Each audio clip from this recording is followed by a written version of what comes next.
Ang napipintong paglipat na kilala na kapuso actress sa Kapamilya Channel ang pinag-uusapan sa isang group chat ng fans.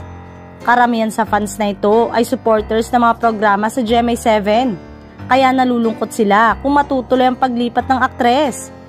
Hinihintay na lang daw ang deal ng manager ng aktres at posibleng i-announce na ang formal na pagpirma nito ng kontrata sa lilipatang network. Walang exclusive contract sa dalawang network ang star, kaya pwede siyang magpalipat-lipat kung saan may magandang offer.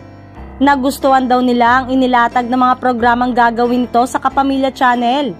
Makakasama umano nito ang mga bigating celebrity na hindi pa niya nakatrabaho noon. Kaya maaaring isa ito sa mga dahilan kaya siya ililipat. Hiling naman na huwag dapat personally na mga ganito.